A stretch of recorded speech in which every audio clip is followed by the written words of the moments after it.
watching Cyclone. Joker! That's right, boys. Kamen Rider W. Welcome to Henshin, homies. This is the first actual episode. We did an episode 0 that was kind of a real brief overview of Kamen Rider as a whole. But now we're actually starting the series proper. Yeah, now we're waist deep in the shit. Yeah. The way that the show is structured, they have 2-episode arcs, and we're going to be going 4 episodes at a time. That's something that a lot of Kamen Rider shows do, not all of them, but they'll be kind of like, oh, the villain got away, what do I do? And then the next episode will be like, oh, okay, well, glad we solved that problem. And that'll kind of be the deal. So with Double, it does it a lot, so we've decided to do this kind of 2 and 2 for each of one of our episodes. Yeah, these will be relatively short episodes, unless maybe as a season finale will probably be a bit larger. But we encourage you all to watch along, support the official release as much as you are able to. Absolutely. We are watching it via it is subtitled because you don't speak Japanese. Mm-hmm. The subs that we are using are OZC Live are the subs that we're using. Yes, we're using OZC Live. We're going to be using them a lot because they tend to cover a lot of shows post Double onwards. So get used to that name. Right, so now that we've... Oh, by the way, I'm Tad. Oh, and I'm Alba. We probably should have done names. I didn't know our names were not fucking Cyclone and Joker. So I'm Alba. No, wait, hold on. I'm Tad. Who are you? Dude, I'm fucking Aaron. I don't even know who I am. We've lost track. After that mess of an intro, let's go ahead and go right into the episode. So the first episode opens up with the main character Shidari Hotaro, right? And his name's Hidari Shotaro. Actually. Okay, I don't know how I fucked that up. And it doesn't open on him. You have to remember, it opens on our good friend Narumi Akakiko, aka one of the most annoying characters I've had to run into in a show so far. Wait, it doesn't open up on her. Remember, it opens up with... yeah, no, you're right. So there's the main character, Shotaro, and the chief, and Philip. He's in, like, this weird blue... He's in this whack-ass crystal prison. Yeah. And, like, a fancy business tower. And they get him, and they've got a briefcase, and they're running away, and the chief gets shot. Chief goes down, gives Shotaro the white hat. He's, like, the new chief and shit. And this super fucking cheesy-looking helicopter comes up, and then they open up the case, put on the belts, and turn into Kamen Rider W. Tad, but let me ask you this. Are you prepared to ride with the devil, though? What is with that fucking line? I don't know what's with that line, but it's so cool. Where did it come from? Because that's like a badass, super cool line, but the rest of the show isn't like that at all. There's some moments. You get moments. That's kind of Kamen Rider in general. Like, you'll hear some people say some really cool shit, and then there'll be a lot of cheesy shit in the middle. That's fine. That's par for the course. So right from this intro episode here, I noticed there's like a few things that really set this apart from like a normal American kids show. Oh, you don't say. Number one, there's like a good amount of blood. Like the dude gets shot. There's blood in it. It's not like gruesome. Mm-hmm. Guy gets shot, he just dies, and then the caterpillar lady, from the Sonozaki, I don't remember which one of the Sonozaki family she is, but like her design's like kind of gruesome in a way. Like she's got like these lip scars, and she looks really goofy because they just kind of put her. Yeah, they put her on like a green screen, and she's just like a caterpillar. I don't really know what she does besides shoot like energy orbs, like fucking fuse Zamasu. Yeah, get used to a lot of just beams, CG beams too. But yeah, a lot of the monster designs for these shows, it's very like, they look grotesque and then somewhat human. A lot of times it'll be like, oh, what if like they made a caterpillar kind of like a human? Oh, what if, we took this dinosaur, well, we'll get to the dinosaur in a minute. But yeah, like fucking, that's pretty par for the course. That's a lot of the way a lot of suit designs for the monsters and enemies are. Until you meet some special boys they tend to look a little different. So it goes from this darkly lit kind of intro scene right on over to like a fun, wacky, colorful intro with jazz music playing with all these fucking muted trumpets. In the Windy City. Okay, so something I noticed in this intro is they say WX Crime in the City. And I was like, oh, that's kind of weird. But yeah, no, it's because there's a fucking W and then a B, then an X, because those dub BX. Yes. Because the Japanese don't say W, they just say dub. I honestly, Dubs. That third nuke's coming. I guess so. But, I mean, it might mean something later. Hey, I guess we'll find out, won't we? It's like a sort of anime. It reminds me of that Ubisoft game, the Dance Dance games, where everyone's got like they'll have like a monocolored neon looking skin, and then they'll have like the design of their clothes. They run around and do dumb shit. Let me tell you, like. I actually love that intro for the show. Like the little opening bit, the opening theme is really strong. It's a good tone setter. It's fun, catchy. And overall, like, it's a lot of people who watch a lot more Rider than I do. They say it's one of their favorite openings. I agree. I like it a lot. It's pretty neat. So the Windy City, the first episode picks up 1 year after the Futo incident, which I'm guessing is like the name of that building they were in. Yeah, probably where that guy got shot and murdered. So it's called the Windy City. And you could really only tell it's windy from all the spinner toys and like CGI windmills they placed everywhere. Not to mention the cheesy wind effect they add over everything.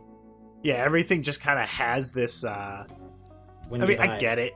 It's supposed to be because it's all based around like a detective. Like the dude's house is full of like these detective novels.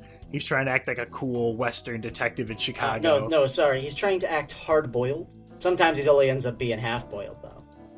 Oh man, speaking of half-boiled. The first side character that were shown outside of the intro was the chief's daughter, Narumi Akiko. Yeah, the worst side character I've seen so far. I mean, she's not that bad. She's not as bad as, have you ever played Ace Attorney Investigations, where you played as Miles Edgeworth? That was the one I've never played. Yeah, I'm the reason we didn't get a new one for a while. I dropped that game because the sidekick character was so fucking annoying. She was like this ninja girl, and it's like, okay, take Akiko. Yeah, I've seen her. She has the key, but right? keep her constantly on screen, and that's what she was. But Akiko isn't that bad. Like, it's whatever. She'll take a shoe off that probably has some really funny kanji on it and just smack the dude in the head. I don't know what it says. What does it mean? I don't know. So she comes by the agency. Let them know that she's the owner now, and she actually doesn't know that the chief is dead. She was like in Osaka, Japan until recently. She moved back out there. I'm not really sure what that situation is. Man, I can't. That's gonna be a fucking bombshell to drop onto her. It's like, oh yeah, by the way, your dad's dead. Like, why are they waiting? It's a kid show. Maybe I'm looking a little too deep into it. So there's some fun, some goofy stuff that happens. They check out a crime scene where this building fell over, and to sneak past the cops, they do like a duck waddle and just kind of like bounce left and right to walk through there. There's Akiko that goes down and like tilts the guy's head, and then the camera itself kind of tilts and holds it for that scene, and then kind of rotates back when she lets go. Mm-hmm. Silly stuff like that. Yeah. We're introduced to the police officers. There's Makura, who is a police officer that really doesn't like the main character.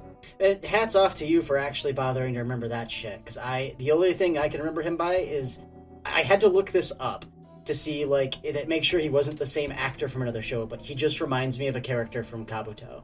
And they do reuse actors sometimes, and every time I see him and hear him yell, I just think of Kagami from that show. He's got a good angry Japanese yell. Yeah. You also see Jin. I think he's I don't know if he's another police officer or if he's the police chief. Not to be confused with the dead chief. The who? Not the dead chief, the one who died. Oh no, he was a detective. Yes, I know. Yeah, I was saying thing. Not to be confused with him. He's got like this weird back scratcher, and he seems to be pretty cool with Shotaro. Is it Shotaro or Shotaro? Shotaro. Okay, Shotaro. He seems to be like pretty cool with him.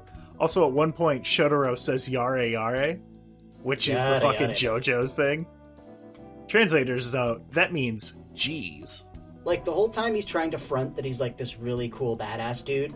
And hats off to this actor for, like, the comedic timing on him is brilliant. As annoying as that other character is, the reaction whenever she just no-sells his bullshit is great every time. Like, so far, he's been genuinely very funny. He also has a bunch of Batman gadgets. Yeah. And of course, in like oh, you don't? This really shitty looking McDonald's plastic bullshit. Dude, some of those are like... So, let's get this out of the way. The CG for Rider shows is generally going to be very bad. I can't think of any moments where I've looked at the CG and thought, that's pretty good. It's a TV show budget, and it's Japanese TV show budget at that. So you have to kind of be a little forgiving. But man, these ones are especially like, buy the toy. Don't you want this dumb bat toy that turns into a camera? Please? There's like a bat toy. There's this really shitty looking camera he's got to watch. A whole bunch of dumb stuff like that. It reminds me. It reminds me a bit of Kabuto as well, because the toys in that show were pretty blatant as well.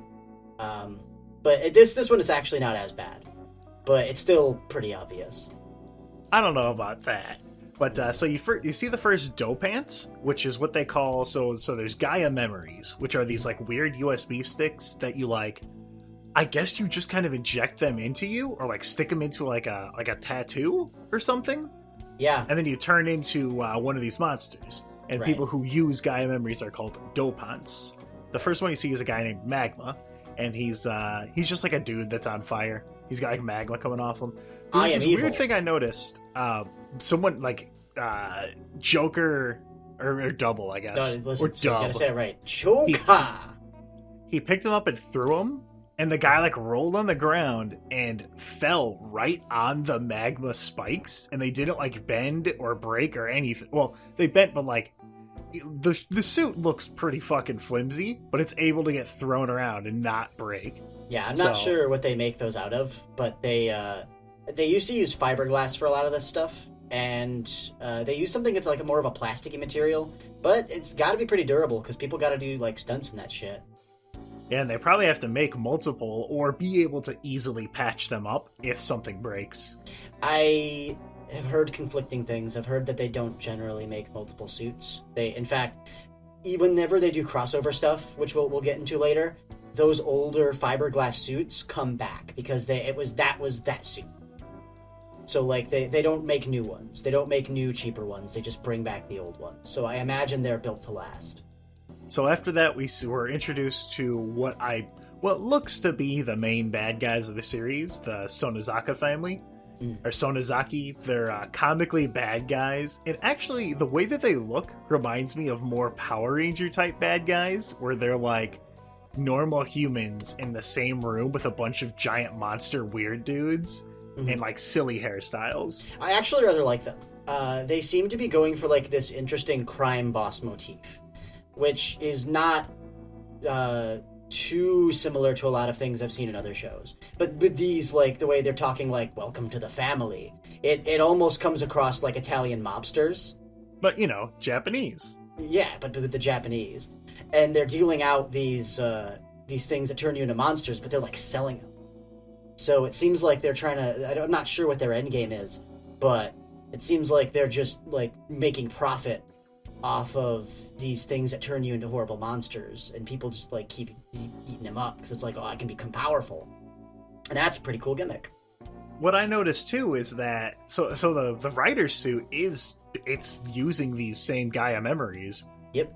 And so what I'm thinking from the intro there was they stole some kind of prototype thing that lets you install two dopants or two Gaia memories at once. Because the Rider suit is the main character Shotaro and his because Shotaro's like the front man, right? He's the one that's on the street doing all this stuff. Well, we should probably, you haven't brought up Philip yet. That's literally what I was about to say. Good. So Philip is the information gatherer of the group. He's got something going on with him, probably related to that to the Fuka incident or whatever the fuck it was.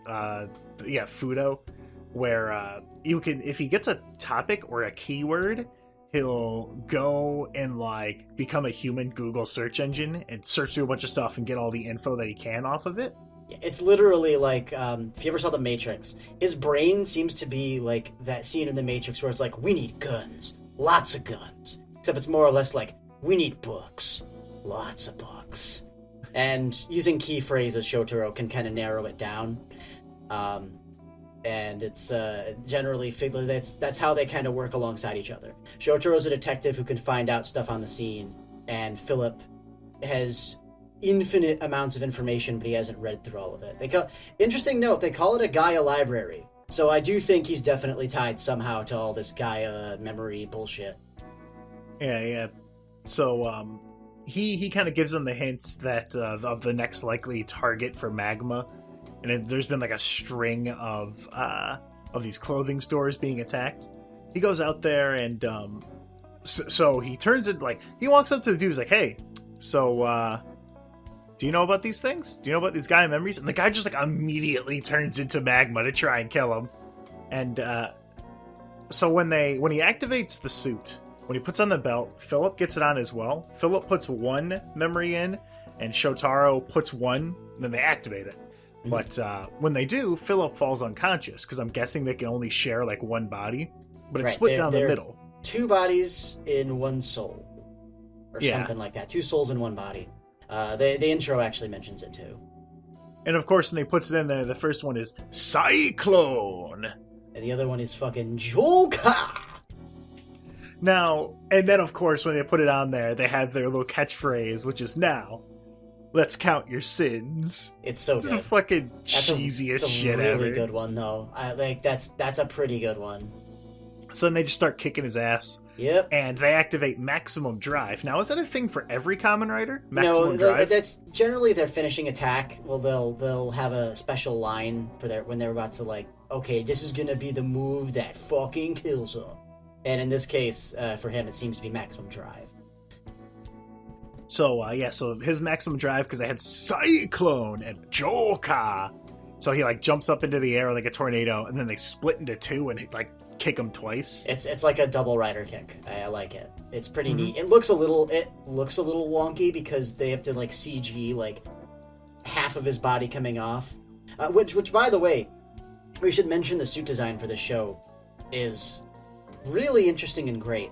Because it's literally split down the middle. It looks like a very generic rider design with the bug eyes and the antenna and everything, but the color scheme is split directly down the middle. And the way they'll utilize later forms is one of them will switch out one of their Gaia memories, and that half is like, it will change to match whatever that form is. That's a pretty neat way to go about it. There's another show doing something similar to that, which is airing currently, which we will probably get to later, called Build. But like this was the show that did it first. And another thing that they do is with the cinematography, they will show one half of the character when he's speaking, or he will look over his shoulder, but you'll only strictly see one side of the suit. They go out of their way to show like you'll only see one half of the suit at a time, or if they're both doing something, you'll see the entire suit. And just little touches like that make it really neat. Yes. I dig stuff like that too, man. So they kick the guy, and they're about to leave him for the police to get, like Batman, who, by the way, is a detective. Right. And then this, like, shitty-looking, awful, ugly as fuck dinosaur making panther noises, like, comes up and just eats them. It's the worst suit I have seen ever for these type of shows. That monster design's really bad. So that's how the first episode ends. And the second one, he meets his first informant, which is oh god, what's his name? I have it written down. Watcherman. Yeah, Watcherman. He looks like a fucking Phoenix Wright character. He's like this creepy dude with like these shades, and he's just like skeeving on girls and just being he's like, oh, I have a high pitched voice. That's how you know I'm a weirdo. And he was like taking a picture of the only white person in Japan, which is just this random white lady dressed up as a maid in a cafe. Hey man, there was another one and an important wedding scene. I don't know if you remember that. So they go and check out the building. There's a shitty rubber dinosaur in there, and then he throws out a bunch of plastic toys that beat it. They get a clue, and then he goes to like a track and field for some reason for like the final battle scene against his. So his first client was like, "Hey, my boyfriend is missing," and then the boyfriend was the magma, right? He was the dopant magma, and then so the T-Rex is that lady. And she's like, "Oh, well, I was making clothing, and then everyone kept stealing my ideas. No one gave me any credit, so I tried blowing up all their fucking businesses. No one understands me, so I had to commit murder." And so he, like, tries to stop... Well, him and Philip kind of fight, because Philip's like, "Hey, well, why don't you just go stop her?" And he's Shotaro's like, "Oh, my dick, though. My dick's a little hard. She looks like Belle from fucking Beauty and the Beast." I almost said Sleeping Beauty. Sleeping Beauty and the Beast. Oh, yeah. He wants to be sleeping with Beauty and the Beast, if you know what I'm saying. I don't. But, so they fight the T-Rex, and then the T-Rex, like... So, to describe the suit, it's basically a T-Rex head. Like, someone holding a giant T-Rex head with, like, these little teeny tiny legs. And it's got these little bitty fucking nubby limbs. Eventually, it quote-unquote improves. Oh, yeah, where it becomes the big bionicle fucking monster. Oh, that's great. Or like it literally looks like a bionicle toy. I could see the commercial where it's like, "You too can build the T-Rex monster." Yeah, it gathers a bunch of scrap metal and just starts running around. They chase it, hit it with a stick, it dies. There was this weird scene where it shows it zooms into the mask of the dinosaur, and it has the lady there, and she's surrounded by like these weird white, like, caterpillar looking things. Yeah, I don't know what's up with that. Yeah. Anyway, the episode ends with a nude Asian man approaching, like, the whole family who are, like, in their Gaia memory bullshits. I have that written down in my notes as Pseudo Kirihiko debuts naked with a rider belt ? Yeah, he's got his own version of the belt, probably like a prototype to the one that they stole or something like that. Just so you know, by the way, Tad, that is right underneath Christ, Akiko won't stop screaming. Because that was what happened prior. When that whole thing was going down, she like thrust herself into the situation for no reason, and she ends up in danger, and she screams for like the entire encounter. Yeah, there's also this weird audio mixing where she's in like a police car, and for this scene, like it jump cuts, and then the siren kicks on, which it wasn't on before. It kicks on really, really loud for like 3 seconds, and don't worry about it. I have no idea what happened. That was probably a weird editing thing. Hey, don't worry about it. It makes the scene more intense. Oh, the sirens. Oh, look, the bionicle monster's knocking over everything. How will our hero catch up with them? So the second arc, I like this one more than the first one, because the second arc is about the Million Coliseum. And what this is so Shotaro is kind of narrating to himself in his office, pretending to be like real cool. And Akiko comes in there. I think she hits him with a shoe. Yeah, and he's kind of getting like he's getting restless, because the only cases they've been getting has been like, "Oh, I lost my dog," or "Oh, I lost my cat." And so he's kind of like itching for like an interesting case. It's like, I need to find a real case to blow this city open. That's what he's thinking. And there's this hip, beloved radio host, Wakanda Sozanaki. I believe that is her name. I think it's Wakana Sozanaki from like that evil family. And she mentions this casino where people can make big money, but with this big high cost. And then this family comes in, asking for their help to try and stop their daughter from going to gamble. Why they asked for a detective to do that, I'm not 100% sure, because that sounds more like a family therapist. Let's the plot go on. Make it so it's like, hey, what's this Coliseum? Why is she getting all this money? Why is she a massive cunt? Who knows?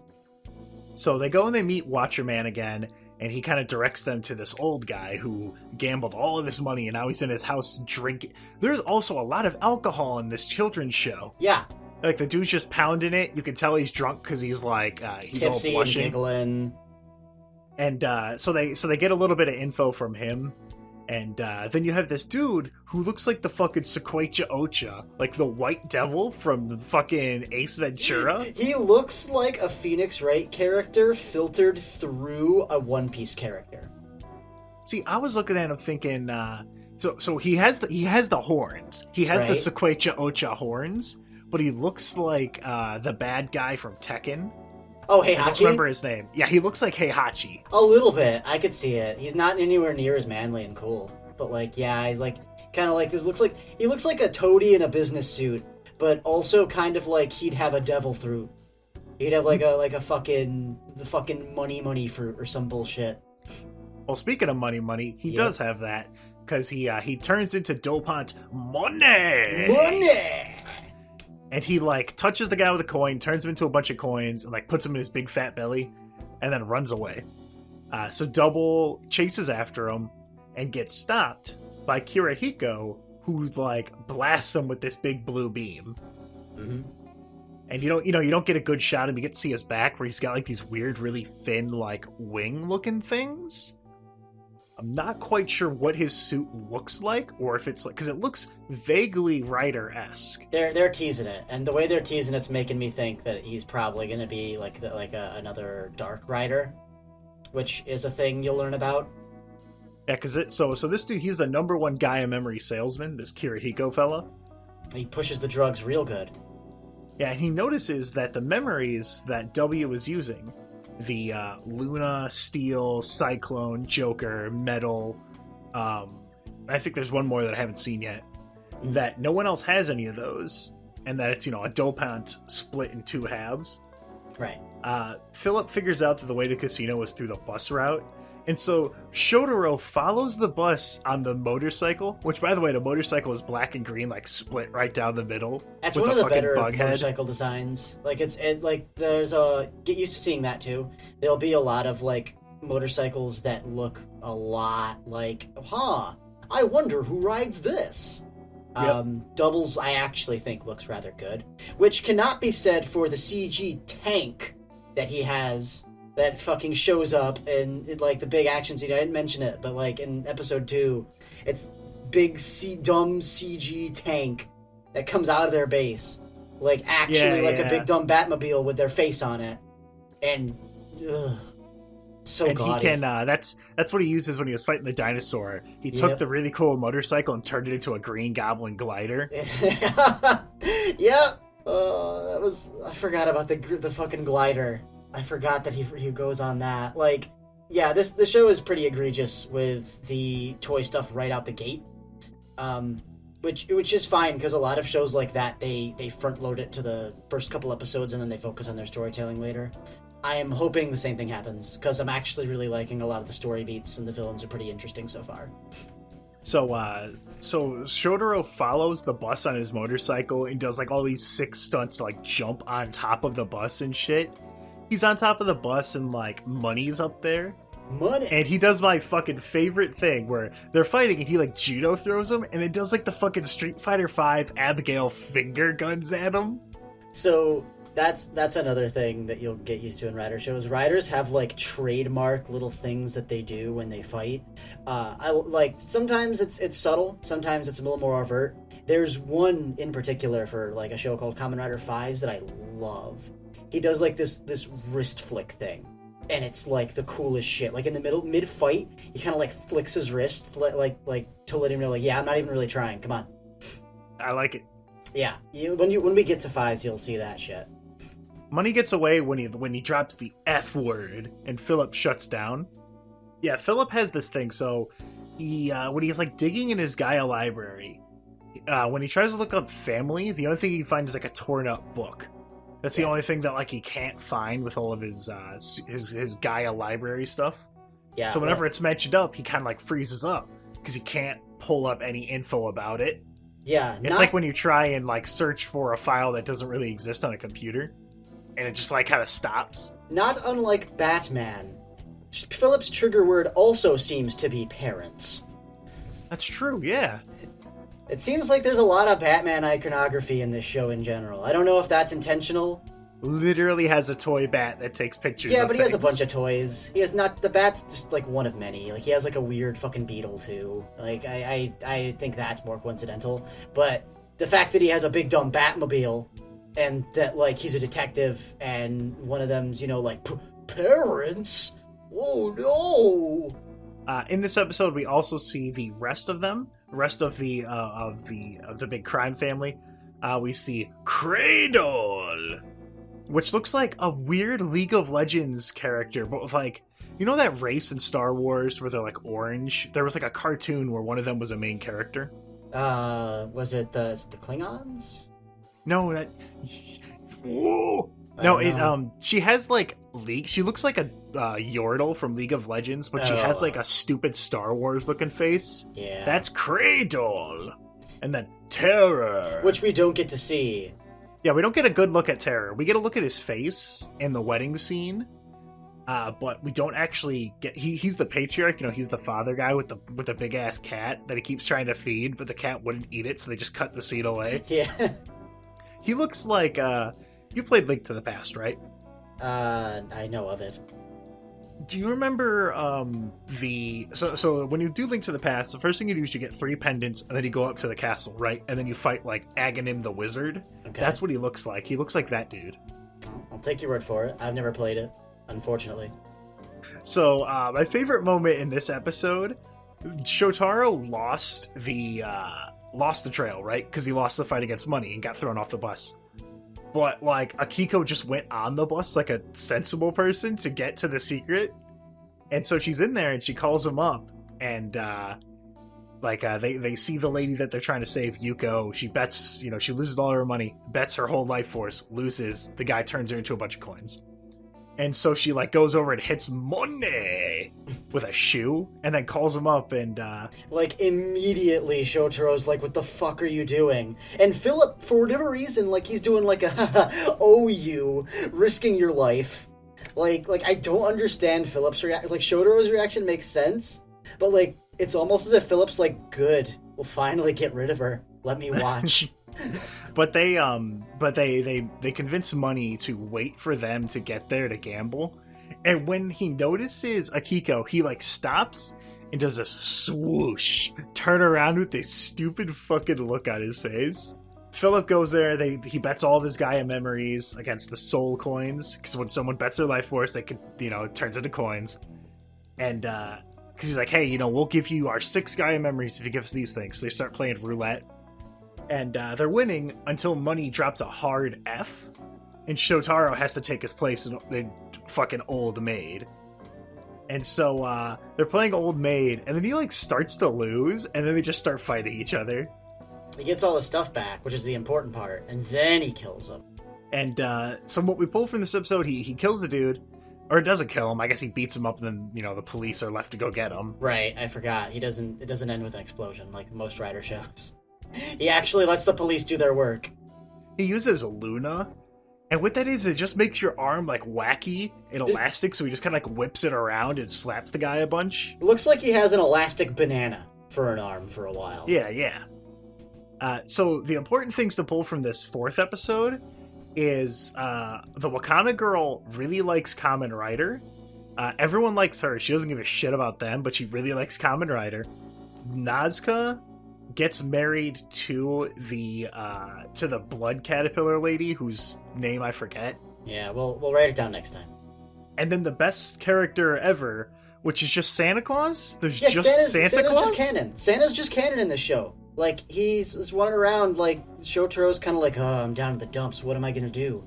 And Santa just shows up, and he's just this guy in a Santa suit, no beard, but he's just hey, here. Have these toys. And in that sack of toys was the deck, which gives Shotaro the idea to use Old Maid. And the way I'm describing it almost makes it sound like he's mysterious. He kind of mysteriously shows up, and it's kind of cool. But he's just yucking it up, I'm Santa. And then he's it's September, and he's who cares? You know what? You pointed out something. Something felt wrong about him, and then he doesn't have a Santa beard, so he's just this bald Japanese dude running around giving people presents, so... Yeah. But he's in a Santa outfit, so it's okay.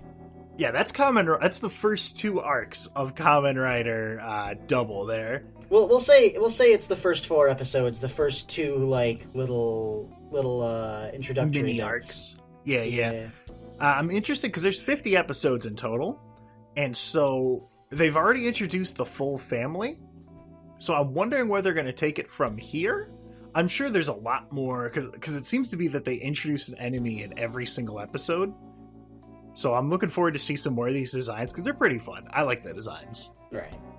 Well, without potentially spoiling too much, this seems to be pretty common for what I've seen in Kamen Rider, just the way they've set everything up so far. I think, so far, this show is really good. I can see why people recommend this as a starting show. It's the one I've always heard when people are like, hey, you're starting Kamen Rider, start with Double. Or they say that one, or some people say Kuga, but we'll get to my thoughts on Kuga a little later. Yeah, so I guess we'll go ahead, and I think this one lasted a bit longer because it's the first one, so we had a lot more to talk about. Yeah. But look forward to the next episode. We're going to go through episodes 5, 6, 7, and 8. And, oh man, we probably should have thought of an outro, huh? Well, let's be honest, Tad. I only really needed about half your help with this episode. Ooh, I hate this.